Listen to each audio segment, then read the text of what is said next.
Right. So the idea of a successful failure is an idea that I think everyone knows, but we don't normally talk about it. So I decided to share that experience, and it translates into a business context, as you will later see. But first, let's look at the pictures. One question that people ask me very often is, why am I doing this? My background is that I'm a positioning expert. We do a special form of corporate communications, very closely linked to reputation management. And what we do is, some people call it personal branding. We do personal branding for people who don't like personal branding, which is a different attitude to presenting yourself to the outside world in a more humble way, but also to raise your voice when important issues come around. So I'm using nature as my teacher because nature is such a big thing and much bigger than us. This is the road when we returned from the Karakoram in Pakistan. We were lucky. We were a bit earlier than this. And you see, if you use nature as a teacher, nature is always stronger than any of us. So all kinds of things can happen in business, like in our private lives. And sometimes we get hit, sometimes we're lucky. We might call it a success to come early, but who knows? Many things can happen. So why do we seek adventure? Why do we seek challenges? What is success, and why are we here? Big questions, and I have a small piece of maybe an answer or a direction of an answer. It would have been my third 8,000er peak. I started really late doing this high altitude thing. And my point of having been a mountaineer for my whole life was that I think the longer I do this, the older I am, the more I'm interested in really existential questions. And the higher you get into the direction of the death zone, there is the existential question really at your fingertips. Here we were a wonderful team of just 5 people from different countries. Bill on the left-hand side is from England. Then we have Rolf from Australia, myself from Switzerland, Stefan from Sweden, and Kim from Finland. And we went into this crazy, interesting, wonderful, and very important country, Pakistan. You may remember that this is the country that gave shelter to Osama bin Laden, and the Americans found him there and killed him in 2011. It's already a long time ago. The Pakistanis never forgave the Americans for having done this, and they still don't like them. Although there flows a lot of money into the country, and China invests like crazy, so there is money from all sides, but still they have very little money. Many people are really poor, and the inflation is more than 20% at the moment, and that makes life very difficult, for instance, buying food or gasoline. And you need a lot of gasoline because where we are going, this is really, really far away. You go from, you fly into Islamabad, and then from Islamabad, you take another plane, or in our case, we by car. It's 13 hours. And then you go by Jeep. And then after you have been delivered by Jeep, as you will see in a second, then you need to walk, and you walk for 8 days into the Gasherbrum II base camp, which is near the K2 base camp, but it's 2 more days to go there. So the K2 is here, the little red dot, and we went this fork thing here to the very end of the glacier. It's a disputed area. China, India, and Pakistan claim that it's their area, and you see a lot of military. So this Gasherbrum Mountain is one of the 14 8,000ers. It has been summited only by 1,000 people. First ascent was 1956. It is technically not so difficult. Those who go up typically make it. If not, it's the weather. The weather is very unpredictable. And physically, it's absolutely challenging because the approach is so long. And we arrived in base camp. We were already, we were depleted when we arrived. But we're not there yet. So here's a quick glance to what we used as equipment. And there is a lot of food here sealed in those blue containers. This is my equipment. It's a lot. It was too much. I had very warm clothes and we didn't need them. A big group, and this is when a quick glance into base camp at arrival, where everything is shattered on the ground.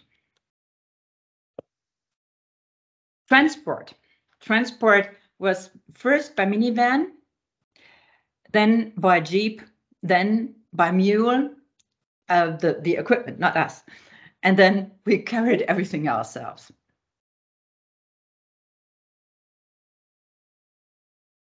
The support team is quite big. It's the relation is perhaps 1 to 2 point something. We had really, this was a luxury thing this time. I'm used to having a much smaller team and very little comfort, but this was very comfortable. We had kitchen boys, we had a cook, we had not only Pakistani high porters, but also 4 Sherpa from Nepal who were flown into the country and who helped to fix the route, for instance. And still, we kind of didn't reach our goals. Stefan, the whole group wanted to climb 2 8,000ers, and Gasherbrum II and Broad Peak. I didn't want that. I only did, well, my goal was Gasherbrum II. Stefan made Gasherbrum II. Bill didn't do anything. He returned from Camp 1. Kim from Camp 2 and me too. We departed from Camp 2 and then returned, as you will see. So the question is, if you have an ambitious goal and then you don't quite make it, how do you consider that? Do you still think it was a good thing? Are you still happy when you return? And I will share my feelings and my emotion with you as we go into this, into the more pictures. Yeah, so this is the question. And what we find here is that on the glacier, you already see that there were some difficult conditions. The little red flag indicates the secure zone. And here it becomes very, very, very insecure and very dangerous. And you see that it's glistening. And the glistening is an indicator, therefore, that it's warm, it's warmed up, it's hot, it's melting. But next picture shows you we're not there yet. This is only my picture for the success question, but we start here.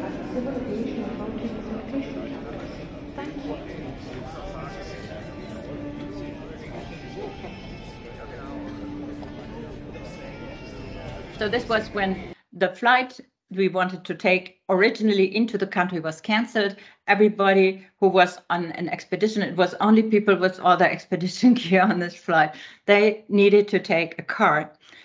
And the good thing was that we learned a lot about the country, and we saw tremendous things we wouldn't have seen otherwise. First thing, right out of Islamabad, direction Abbottabad, you start driving on the Pakistan Economic Corridor, the Karakoram Highway. And this corridor is so interesting because this is what the Chinese built more or less, I could say, for themselves to get access to the oceans. And from China, it goes from north to south through Pakistan. And there is a lot of Chinese investment to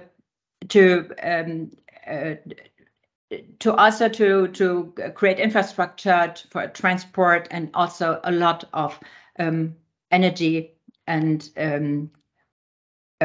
infrastructure for important goods like certain types of metals and other valuable goods.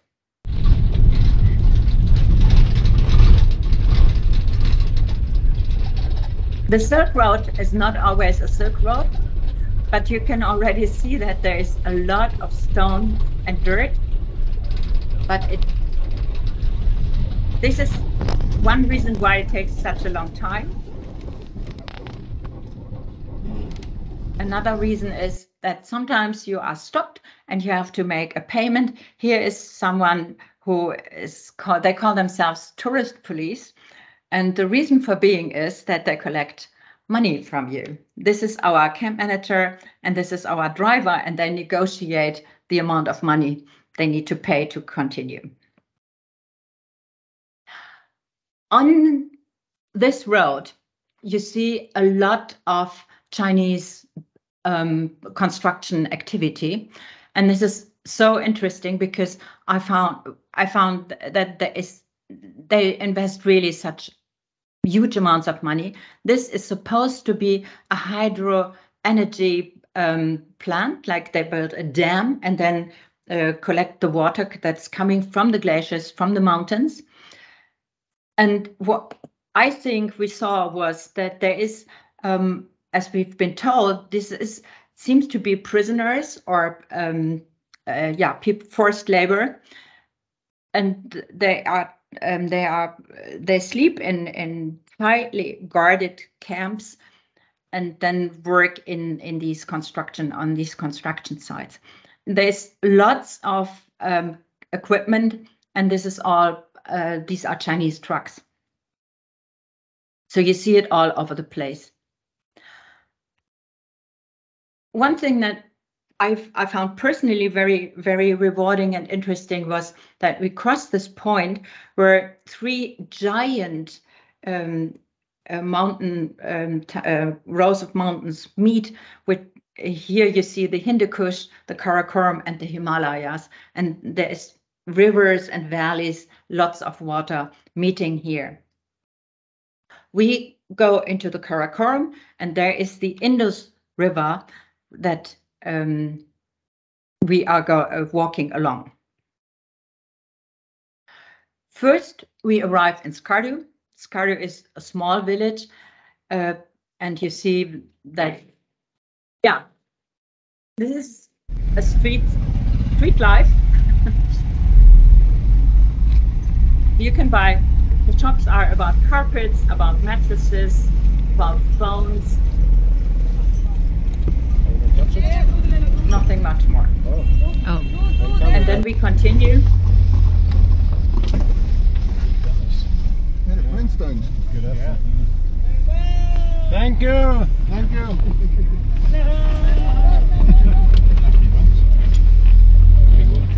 Yeah. This guy on the left, this dude on the left. Look at that guy. He's worth a photograph. Yeah. Like the Flintstones. It was good to have them because the road was not getting easier.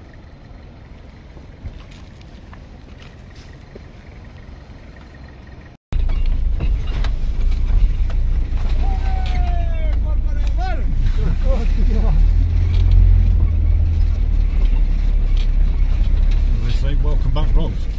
Yeah. Yeah. More hash. Where have you been?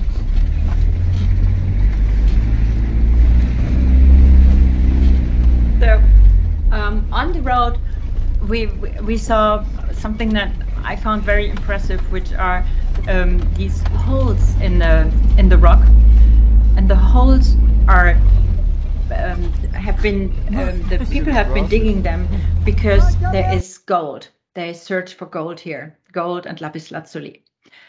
And there seems to be a little industry here. You see a wooden bridge down there and a car, but I have no idea how they get up to this altitude here, because the rock is very slippery and difficult. So we arrive in our first night in tents, which is here, the Jola camp. And we are really happy and excited. As you see here, we have clean clothes. We have water to brush our teeth. There is coffee and soap. So a great start. Yeah, this is something we didn't have later on. And here is another group, and they even have umbrellas because it's raining. So yeah, the perfect setup and equipment. Day 2. On day 3, the sun comes out and we can charge our solar panels. And this is so important because we are completely dependent on solar energy from here. And I have a great solar panel that everybody came and asked if they could charge on my solar panel. So I was well off in that respect. So we are not just the phones, but we personally were at that point in time fully charged. Then you have this amazing landscape here around the Trango Towers, the Trango Pyramid. It's this what seems brown this is all glacier. This is all the Baltoro Glacier. It is covered with dirt and rock.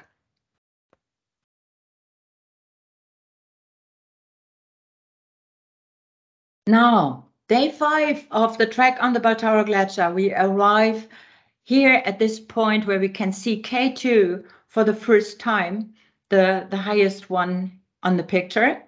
This is, it comes closer. And then we have here Gasherbrum IV, 2 really challenging mountains that require a lot of skills, more skills than I would have.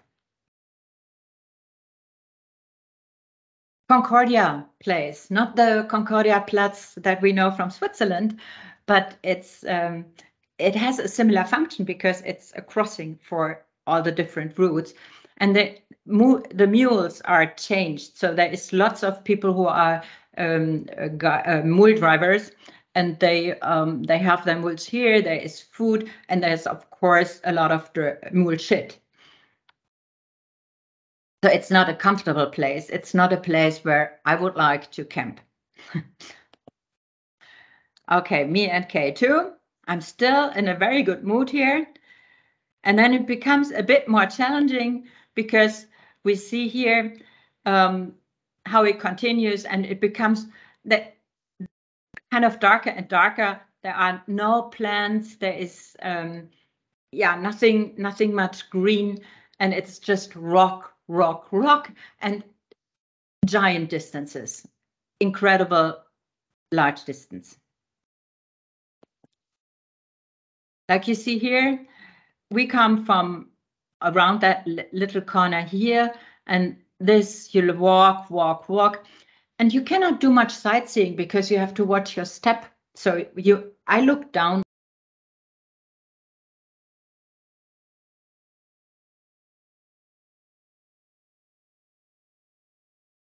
all the time. And if you do this for 7-8 hours without a big break, it's not such an easy thing. And even the goats were faster than I was. I tried to keep their pace, and I talked to the guy if I could follow them, but they were still faster. And as I later learned, we have been eating them because one day at dinner we got meat, and this was these 2 lovely goats. So day 8 of the trek, I asked the guys who were going with us, the Pakistani, to play music from their phones because I was so bored and I needed a bit of motivation and I was tired. We are at 5,000 meters here already, and it's not easy. This acclimatization process takes a toll. And they did. They have it recorded because there is no mobile phone coverage here whatsoever. The last antenna is in Concordia, and this is already 2 days away from Concordia. When we wanted to make WhatsApp, no calls were not possible, but send and receive WhatsApp messages, we had to go these 2 hours, and then there was a rock, and if you held up your phone into the air, you had good coverage and could send and receive WhatsApp, and then you walked back to camp 2 hours. And this is our base camp. Base camp, as if you've seen other expeditions, is typically it's extremely large and shattered, and there is I don't know, up to 50 expeditions, and here are just 2. There came a couple more people over time, but it's in expedition terms, this is tiny. So a couple of tents here for guides and members. This is the mess tent, the yellow and white building. Then you have down there on the blue stuff, this is the toilets, which is really hard at night if you need to find them and go there, because it's kind of steep and you need to watch your step. There is a kitchen, there is a big tent for the Sherpa and for the Pakistani porters, etc. So this is our home, all in stone. And camp life on a rest day when it's sunny is quite nice. They play music. You put your sleeping bag on the tent because that gives you a bit of shade. The sun was burning hot. This is my little tent. The neighbors, the view up the mountain. And in my tent, I have it really nice and cozy. I'm famous for having a nice tent.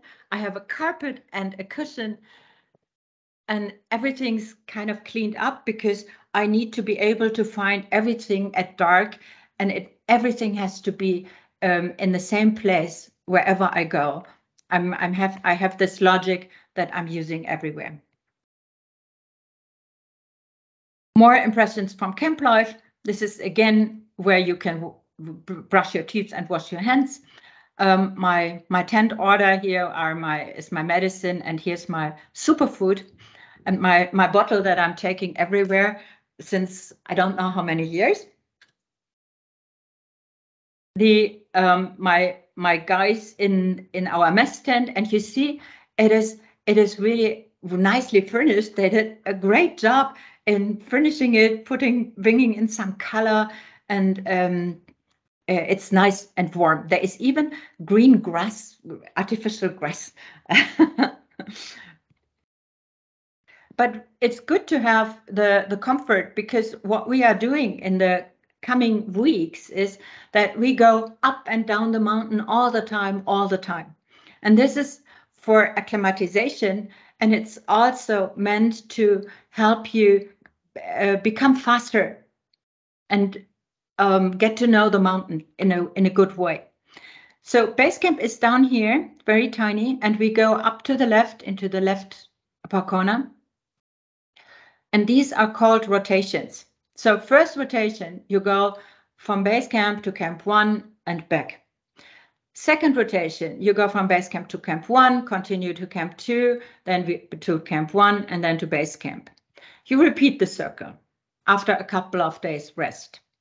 And then finally, when you're fully acclimatized and the conditions are perfect, then you take that final summit push and you go from camp 1, 2, 3, 4, from 4 to summit, and then back to camp 1 and back to base camp as fast as possible. This plan was a great plan, but the weather didn't allow for it. But let me show you the route first. from altitude, this is now a view from Camp 1. It may look like base camp, but it's already, this is at 6,000 meters. So the route goes up here on the left-hand side, and then crosses the triangle and goes up to the summit. I show that in more detail. This is a picture from a previous year. There is very good conditions on this picture because the snow is hard and it is secure to climb. We had a different situation. As you see here, it's raining. So I had rain in base camp, which is 5,000 meters, and we had rain higher up. We also had very high winds. The winds were up to 100 kilometers per hour at the top, and they were kind of warm. And that was a very unusual, crazy situation because no one had that before. Even the Pakistani who had been there many years said this is a first. We could only climb at night, so departure time is midnight, and you walk with or climb with your head torch. When it's daylight, it's already a tough situation because the snow is very heavy, and you see here some steep holes from your foot that goes into the snow, creates holes. Sometimes you fall into something and then disappear to your hip.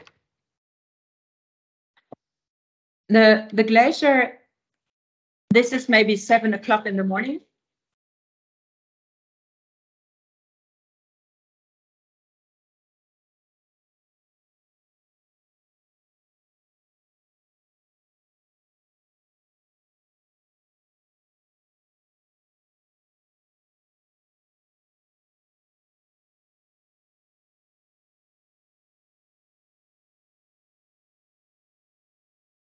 So this is my colleague Kim. You hear him breathing heavily, which is clear because the altitude is at this point maybe 5,600 or something. You see people roped up in teams of 3 for security reasons. If someone falls into a crevasse, there's still a chance that the other 2 can keep you. And this is at the time of the day, it's probably 7 o'clock in the morning. So the sun is out, and we would have to be much faster than this. But of course, the situation is this: you cannot run here. You have to watch your step very carefully. Eventually, you arrive in Camp 1, and in Camp 1 again, you try and find some shade and put your sleeping bag on top, but it's pretty hot, and because we walked at night, it would have been very smart to sleep, but it was not really possible.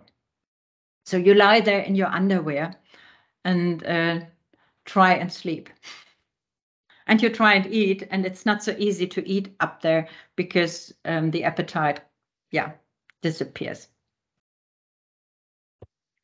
Above Camp 1, this is how the situation looks like.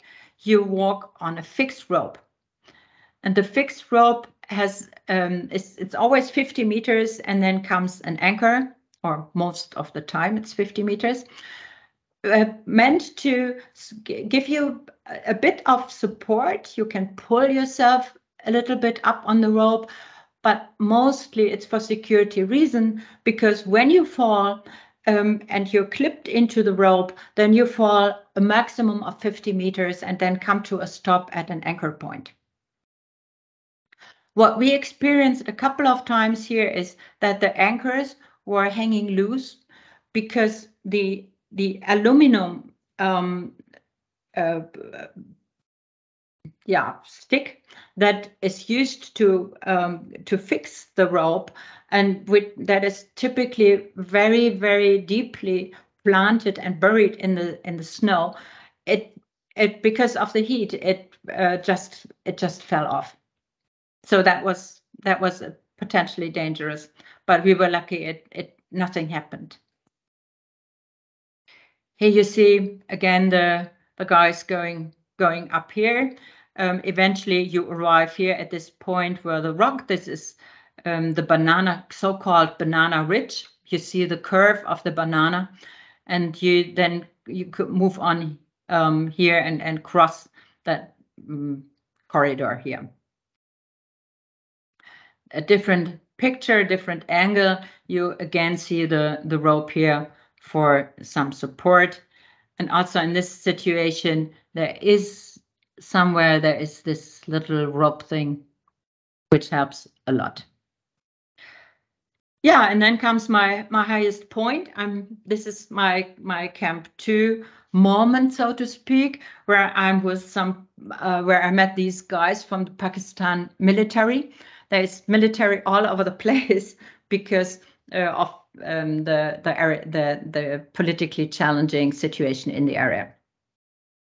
And I really like them. They are commanded into that region for 6 months. I have this assignment for 6 months, and it's pretty boring. So they're kind of happy when some people arrive and give them company. Now comes a slide which is from a different presentation. I didn't make it because we didn't get there. This is Camp 3, and in Camp 3 I never went up higher up than Camp 2 because I was really listening to this guy, and this is Dennis Urubko. Dennis is one of the really famous climbers who mostly goes alone and does these solo ascents. He told me that it would be too dangerous to move higher up because of the weather conditions, and I was really influenced by this. He returned. He went away. He went back to Broad Peak and K2, tried them. This didn't work out. Then he spent a lot of time waiting, and then later summited solo on all those mountains. But that was when I was already back in Islamabad and Europe. So Dennis was together with our guides was a reason that I said maybe I shouldn't do this. This would have been the summit pyramid, and you see the different routes here. The first ascent was the classic route, which we would have been taken, and that was in 1956 already. And then there was some other very famous climbers from Poland mostly who were successful on this peak. But we took down the tents and then returned. We returned back to the glacier, and then came this crazy moment where I made up. I had doubts about what to do, I have to say. And then we were here lying around, and none of us really didn't know what to do. And then Kim and Bill decided that they would return and go home and not attempt anything beyond their intuition, I would say. And I share that feeling, and I'm very conflicted about would it have been smarter to wait and then see what happens and then try again for the summit, or was it perhaps a better idea to pack everything up and go back? And here you see our empty tents and everything packed up. I was crying. I felt so bad about it. It was such a sad moment. And we tried to make fun of it. This is the three of us. Yeah, but I mean, no matter what, a return is a return. And if you don't reach your goal, it's always not, it's difficult. We were lucky though that we had kind of broken free from the expedition setup, and we had to find our own route. We had to find our own food. There was someone who was accompanying us from the Pakistani side, but we were very much on our own to return to civilization. And the great gift of this was that we had an incredible time, and it was so adventurous, and I loved every minute of it. So for the first night, after a 30-kilometer walk on the glacier, we ended up completely depleted, hungry, and we didn't really know where to go and where to put up our tents. And then these people came and said, "Oh, you can eat with us. Join us for dinner. We have a plate of rice." So here in the middle, I put up a plate of rice, and we shared. This is, here you see Bill and Kim. And this is Pasang Dava.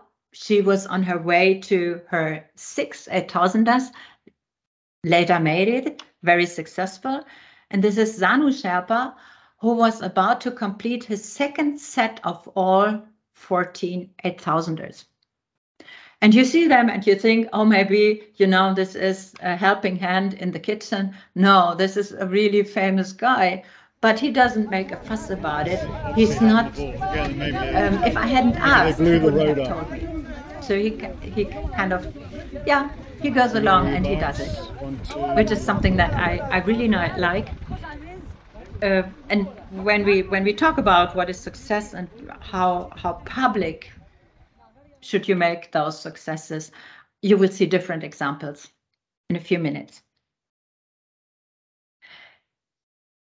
On our return, many of the bridges were broken that we had originally crossed. So we had to walk by foot. There were always people helping, and then they get a small amount of money for the helping hand. But not always, there wasn't always a bridge, so we had to cross this valley, and this is a glacier stream. I was crying because it was so cold. It was so incredible cold, and my pants became wet. It was high. This is the end of it, and I'm already rescued here by someone. Whenever you need a jeep, there is, for a miracle reason, there is always a jeep coming up. You pay, and then there is a great bookkeeping system, so everybody who helps gets paid, and they absolutely take care of that they get fair shares and that everybody has some work to do. So off we go, back the same road.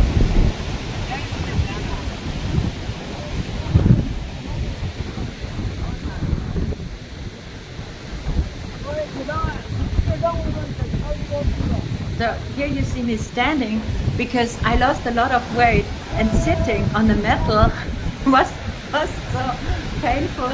I prefer to stand.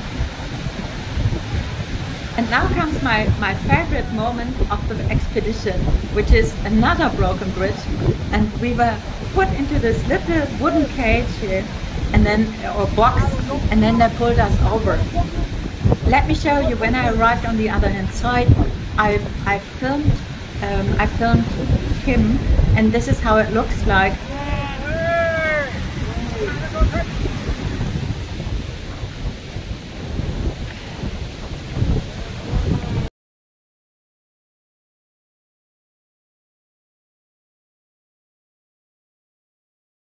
There's the bridge.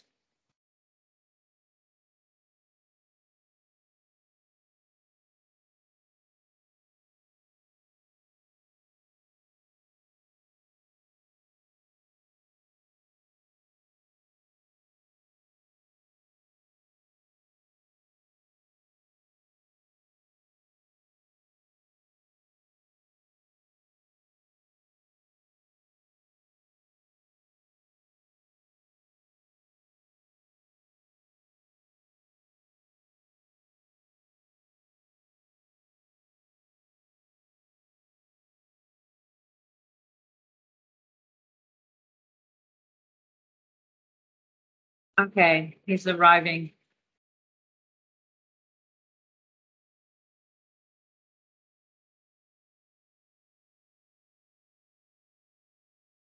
All right. Yeah, and for whatever reason, there is a Jeep on the other hand side that we can use. So there is no mobile communication, there's nothing. It's just a miracle that they are so well organized and taking care of everything. It's just great. It's like like a taxi system in a way. All right, so at the end, this is how we look like. We lost really many kilos because it was a tough thing to do, but we were proud and we enjoyed ourselves. This is the end. This was my chair here. We have a bottle of Coke, as you see, the first bottle of Coke. So great. And our poor stomachs needed the Coke because this toilet paper was the most important accessory that we needed on the whole trip, because our stomachs got hit on day 3 of the expedition, and we had real big problems with our digestive system all the time. So the Coke is great. Then we go back by another Jeep at night to Skardu.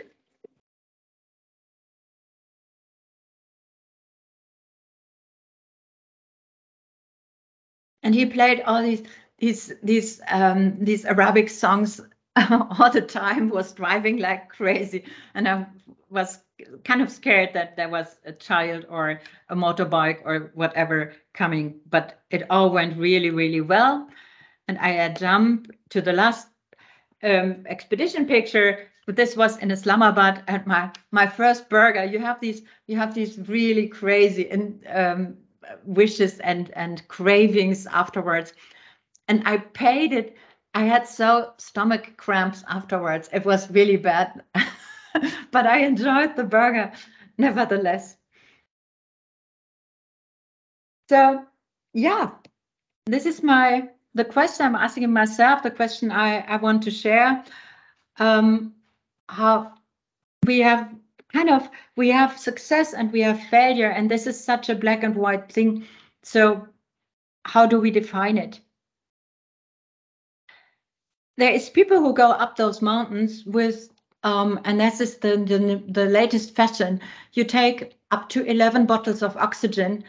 A bottle is 4 kilos and costs $800, so it's really expensive. You need 2 porters, and they take also a personal Sherpa, which is very, very expensive. A porter is about $4,600, and a personal Sherpa is above $6,000. So they equip themselves with all these things, and the question is this a successful attempt or a successful summit when you have all this support? Or is it probably more of a success if you go as high up as you can and then have no support? Or you say, like I used to say, I want to return happy and healthy, but I'm still have this nagging feeling that I could have done more. I didn't come back with serious health issues. That's a very, very positive thing. We didn't leave behind a trail of dirt. That's also some success element, I think, because the dirt you see here, gasoline canisters. And then there was this woman we met, an American from Oregon. She said, I go up by ski. We met her skinning up. And she said, I want to go down from the summit. I ski naked, and this gives me 250,000 more followers on Instagram. Yeah, interesting. I mean, it's an Islamic country, by the way. Yeah. So the question is, what is the definition of success, and who do we do it for? Is it to break records after record after record, like Nims Purja, who says, I did this 8,000er in a speed ascent, and I did a triple 8,000er like this, and I did this, and I'm breaking record after record. And then yes, you see those pictures here. And this is our cook, the guy who cooked for us in base camp. He has 65,000 followers on YouTube. So it's a whole new world out there. And these guys really know how to play the system and how to get the attention and the coverage that they like and love. And I personally, I came to believe that when we sometimes say in the Western world that the journey is the reward, oder der Weg ist das Ziel, I don't believe that anymore. I don't think so. I think it's kind of, I'm not saying it's an excuse, but it's an acknowledgement that something is missing. And this is the feeling of, I made it, I've been there, I've done it. So for me personally, the reward is the reward. And I'm asking myself now, what is my next crazy ambitious goal? Of course, I love it.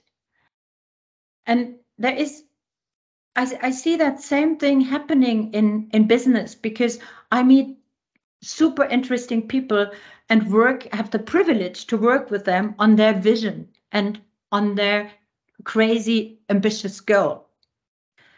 Let me show you an example of someone who produced this. This is a so-called vision board.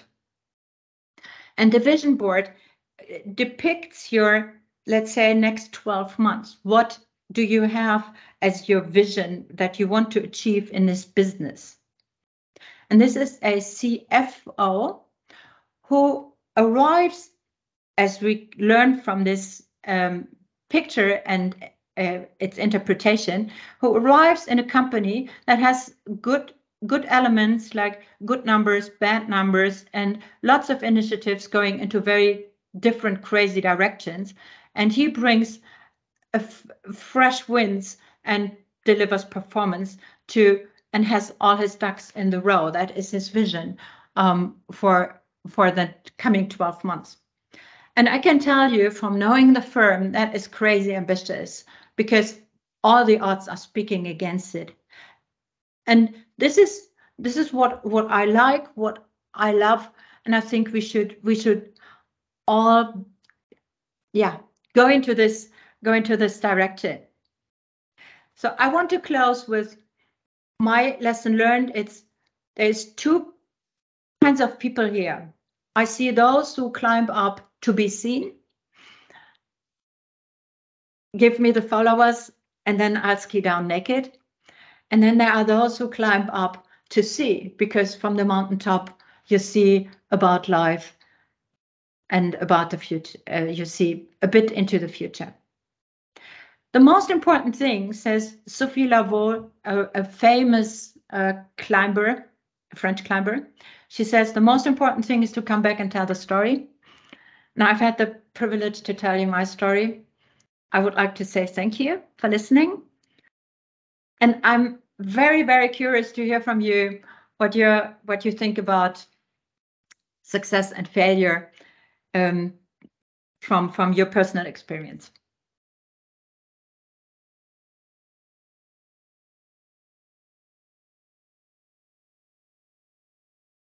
So it's a question.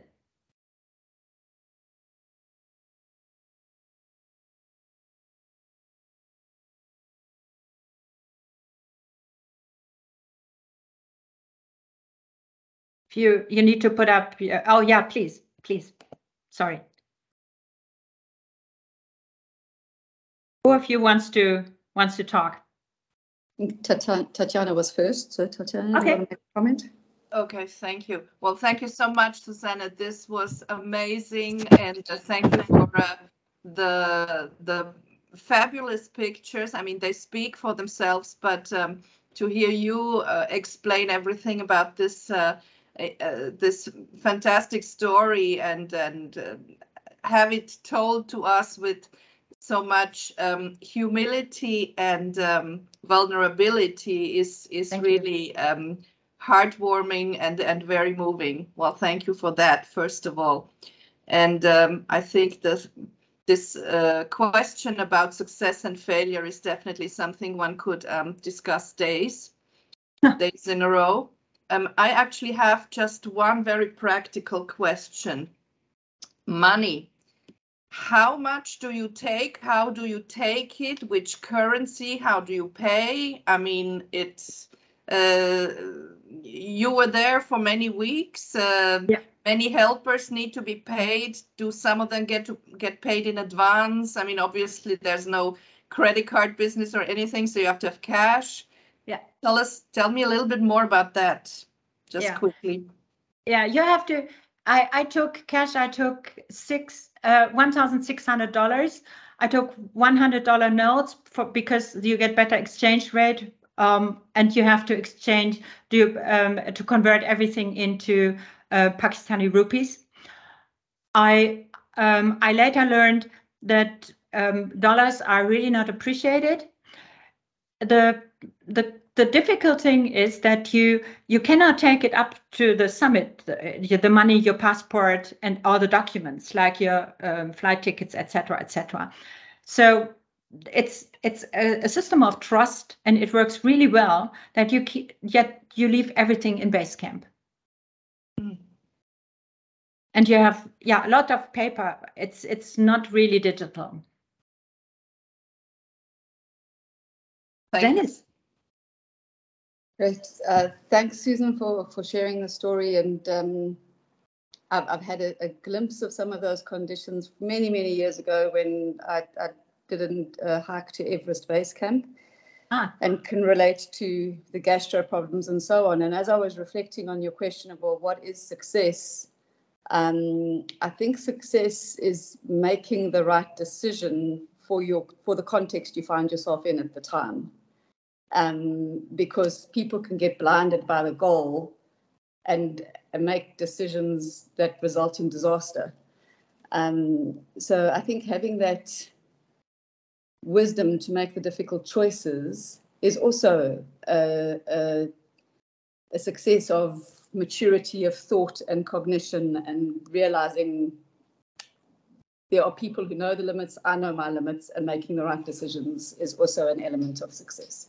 Mm-hmm. Yeah, the hard part about it is that using social media, many climbers are putting up their successes, and then this creates a lot of pressure. So you feel like there's this peer pressure. They have done it. Why didn't I do it? And that, of course, makes decision making more difficult because you are pulled in different directions. Mm-hmm. Martin. Yes, thank you, Susanna. That was a fantastic presentation. Makes me very envious of what you have experienced. Tell a little bit about how do you prepare for this trip in terms of training and nutrition, and you know, how do you make sure you stay healthy? Can you explain that a little bit? Yeah. So I started training 7 months before. I did running, lots of yoga for breath work. And also my most important prep was to do these very, very long walks, not necessarily high altitude, but very long walks, like 9 hours, and almost no food and very little water, to train my body to not need this stuff on the way. You cannot train for high altitude. Some people use oxygen tents in their home, which is expensive and it doesn't do much. I need to say, you gave me the advice to take better care of my, now what was it, not the metabolic,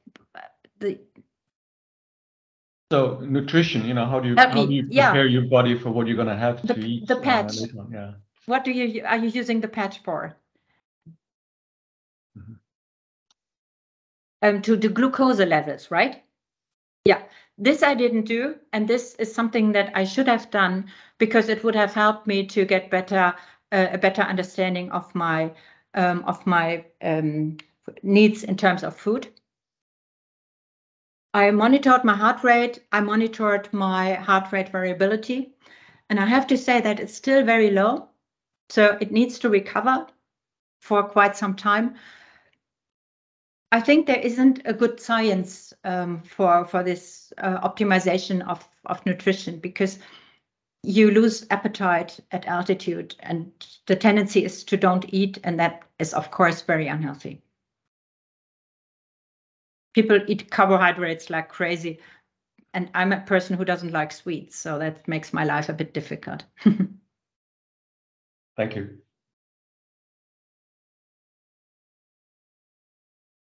But Morten, success, come on, you are a high achiever. You do these crazy bike journeys, bike races, I would like to say.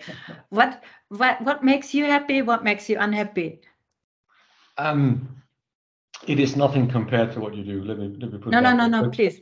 But what I do is I really try to stay healthy and use my training to stay healthy and stay strong. When you get older, you have to do a lot more to keep your muscle working. So for me, I need to set a goal to do the training. I know I have to do the training to stay healthy, and so for me it works quite well in that triangle. And I just spend a lot of time doing sport, maybe 15 hours per week or 20 hours per week, and it's just good for everything: sleeping, eating, well-being, and attending meetings like this. You get good connections as well. Yeah. You also said once that you are never tired because you are almost religious about your sleep. Yeah. Good sleep is everything. Yeah. And I measure the same way as you do with my Oura-ring. It's quite interesting when you work with the data. You can really see what impacts your body, your temperature, your heart rate, your sleeping patterns. So this information, if you work with that over time, I think it will make you a stronger person physically and mentally. But it's also about gadgets, and I like my gadgets, so it helps combining those two. Yeah, me too. Me too.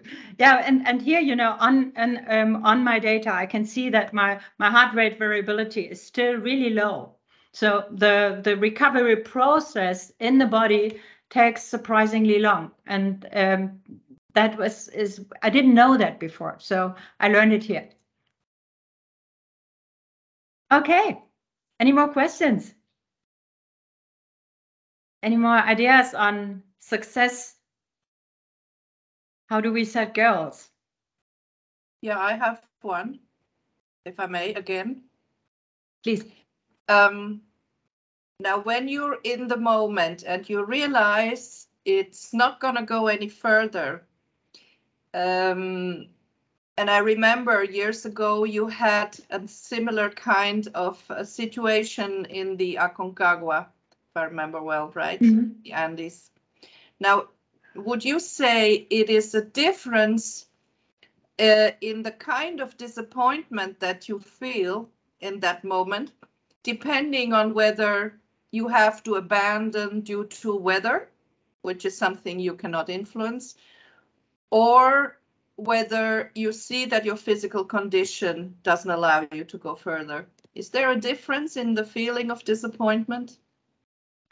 I think so, yes, because the physical the decision that you cannot move on because of your physical condition brings with it the idea that you didn't train enough, that you should have done better in preparing, that you perhaps made a mistake of not being efficient or wasting your energy on rotation that you should have been skipping, etc., etc. So you start just questioning the whole process. And it's like in business. I mean, it's like, suddenly the pandemic happens and you kind of accommodate and adjust to it, or you make you fail in a critical negotiation, or you don't reach your revenue goals, and then you you start questioning yourself, and that is, of course, not really productive, but you learn a lot. Thank you. Thank you. Okay. So if there's no more questions, I would like to say goodbye, hopefully until next time, and have a great day. Thank you. You too. Thank you. And let's Thank you, continue Susanne. talking about these important things. Bye-bye.